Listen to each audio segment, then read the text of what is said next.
저희가 준비한 3위와 4위 하나씩 만나보도록 하겠습니다. 이준석 대표의 예사롭지 않은 돌풍에 잠시 주춤했던 여권이 이제는 본격적으로 전열을 정비하고 대응에 나섰습니다. 화면부터 만나보겠습니다.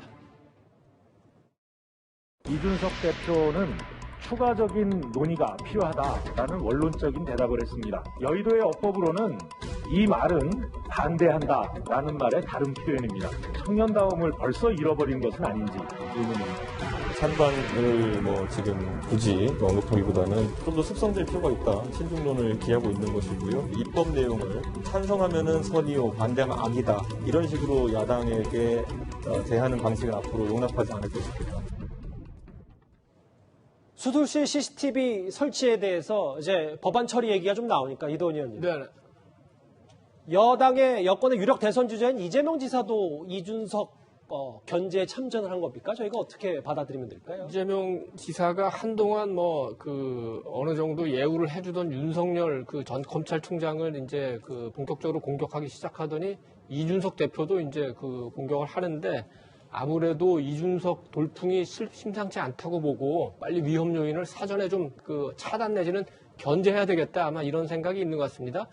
그런데다가 지금 당 내에서 보면은 이재명 지사가 선두를 달리고 있기 때문에 흔들려는 굉장히 시도들이 많죠. 최근에도 경선을 연기하자, 개헌을 하자 이런 식으로 우회적으로 공격을 하니까 이런 논의를 비켜가면서 여야와의 대결 구도로 만들고 싶어 하는 것 같은데 약간은 그러니까 수술실 CCTV 법안을 놓고 견제를 하는 거는 조금 뜬금없는 측면이 있습니다. 왜냐하면 이 문제가 이렇게 야당 대표를 끌어들일 정도로 굉장히 중요한 정치 현안인지도 의문이고 지금까지 여당이 해온 거를 보면은 공수처법도 그렇고 선거법도 그렇고 언제 야당 대표 의견 물어보고 입법을 했습니까?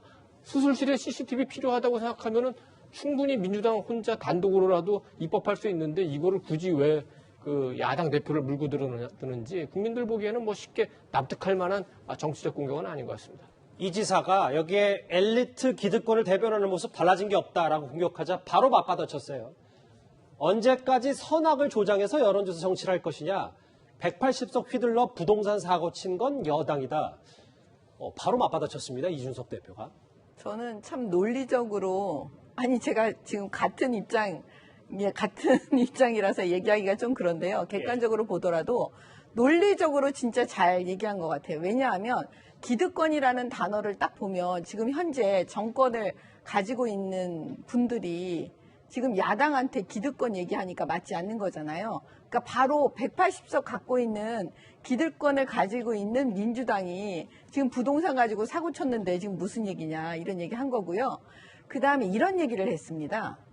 테러 방지법을 반대하는 민주당에 대해서 만약에 그럼 테러를 찬성하느냐 이렇게 말하는 것이 맞지 않는 것처럼 이 CCTV 가지고 얘기하는 거 그게 선과 악 반대하면 찬성하면 그러니까 선악을 나눠가지고 저렇게 말하는 거 이런 여론조사 정치 하지 마라 굉장히 논리적으로 잘 받아친 것 같아요. 그래서 제가 볼 때는 지난번에 우리 전당대회 과정에서 이 이준석 30대 이 후보가 50대 60대 후보들과 왜 대화할 때 과정을 어떻게 보면 다시 보는 그런 느낌이 들거든요. 그래서 이 부분에 대해서 이준석 대표가 바로 맞받아친 것. 벌써부터 좀 뭔가 저는 좀 감돌고 있어서요. 김근식 교수님. 그런데 오늘 조금 전에 일부 보도 하나가 나왔는데 보니까 조선일보 보도에 따르면 이재명 지사도 이준석 돌풍에 좀 뭔가 많은 생각이 들었는지 실제로 캠프 내에서 이재명 지사 염색을 다시 해야 되는 건 어떠냐라는 논의가 오갔다는 얘기가 있습니다. 역으로 이준석 돌풍을 입증하는 것이죠. 30대 제1야당 당대표가 출연하고 연일 이준석 당대표에 대한 기사가 쏟아지고 있고 지지도가 올라가는 상황이기 때문에 지금 여권 내에서 가장 앞서가는 선두주자인 이재명 지사 입장에서는 사실은 저 흰머리가 과거에는 검은 머리였다가 흰머리로 바꾼 지가 얼마 안 되거든요. 화면에도 나오고. 네, 그렇습니다. 그래서 사실은 이재명 지사 캠프 측에서는 흰머리로 바꾼 이유도 제가 듣기로는 조금 중후한 것, 그다음에 이재명 지사가 이제 발언이나 이게 좀 튀는 발언들 좀 하고 그렇기 때문에 조금 더 붕어한 어떤 이미지를 주기 위해서 흰머리로 했다는 이야기가 있었는데 이제는 또 이재명 지사 입장에서는 지금 제1야당의 젊은 30대 당대표의 검은 머리와 젊은 얼굴이 당장 대비되는 모습을 보면 좀 불리할 수 있다는 생각이 있었을 것 같아요. 그래서 아마 캠프 내부에서 아마 저런 논의가 있었다는 보도가 나오는데 뭐 설마 저렇게 진작에 논의했을 것 같지는 않고요. 아마 그런 이야기는 한번 나왔을 수 있다고 생각합니다. 그 정도로 아마도 이준석 돌풍이라는 젊은 세대에 대한 어떤 그 고려 또는 배려 이런 것들이 이재명 지사도 이제는 이제 피해갈 수 없는 단계 됐다고 생각이 들고요. 아까 나왔던 수술실 CCTV 관련해서 두 분이 이제 서로 설제를 주고 받았습니다만, 저 이준석 당대표가 잘 되받아쳤다고 생각합니다만 이재명 지사 입장에서는 저는 조금 궁금한 게 수술실 CCTV라는 것은 이재명 지사가 처음부터 계속 자기가 주장해 온 겁니다. 일관되게 자기 상표로 주장해 왔던 건데 민주당 당론으로 결정된 바가 없어요. 그리고 민주당 내에서도 수술실 CCTV를 수술실 내부에 할 건지 외부에 할 건지 결정이 나지 않고 굉장히 찬반 논란이 심합니다. 그걸 가지고 갑자기 내가 주장해왔던 수술실 CCTV에 대해서 왜 이준석 당대표가 젊은 사람인데 그걸 받아들이지 않느냐, 너 기득권이다, 결국 이렇게 말하는 건 제가 볼 때 굉장히 경강부예요. 저는 이게 이재명 지사 입장에서 제가 항상 느끼는 겁니다만 자기가 주장한 어떤 주장은 무조건 옳다. 자기 주장이 항상 선이라고 생각하는 그런 절대선의 이미지를 갖고 있는 건 좀 제가 볼 때 불안해 보이는 측면이 있습니다. 이거는 뭐 개인적인 시각이시고요. 이도원 의원님. 네네. 그럼 어쨌든 이재명 지사 뭐 이준석 돌풍이 어쩌고 저쩌고 떠나서 염색을 안 하겠다는 거잖아요. 뭐 당 내에서 이런 캠프 내에서 이런 말이 있었다고 하더라도. 만약에 그 염색한다는 기사가 사실이라면 조금 그 실망스러운 게 그 이재명 지사가 그 여권의 그 대선 후보 1위인데 본인의 스스로의 모습에 당당하거나 자부심을 느끼지 않는다는 얘기입니까?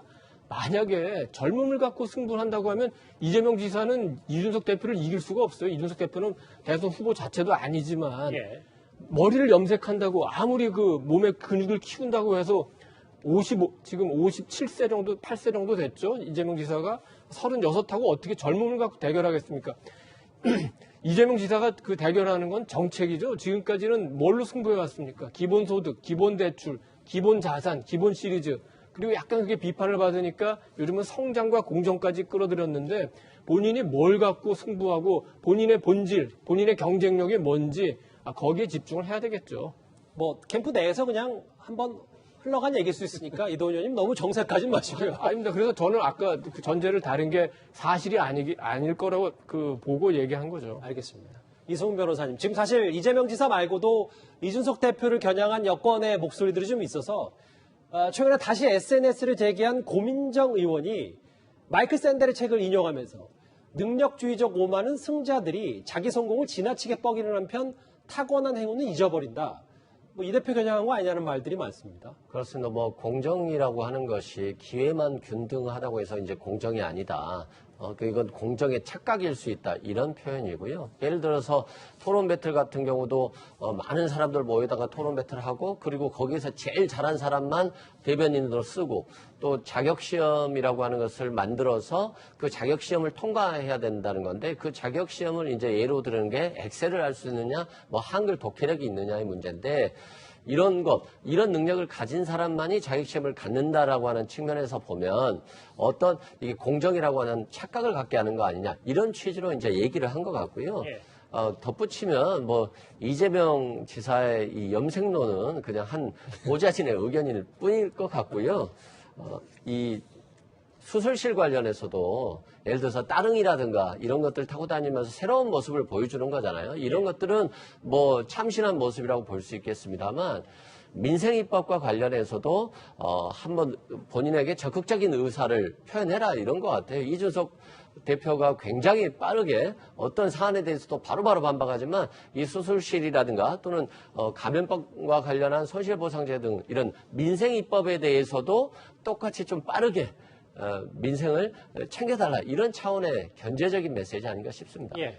제가 볼 때는요, 이제 이재명 지사든 또 고민정 의원이든 이제 허니문은 살살 끝나가고 그렇죠. 이제 야당 대표에 대한 이제 비판이 이제 나올 수밖에 없죠. 뭐 당연한 거라고 생각하는데 저는 고민정 의원이 오랫동안 SNS 안 하다가 새로 시작하면서 이준석 그 당대표를 마이클 샌델 책을 이용해서 그 비판을 간접적으로 했는데요. 제가 그래서 그 마이클 샌델 책을 한번 보면서 그 부분을 다시 한번 봤어요.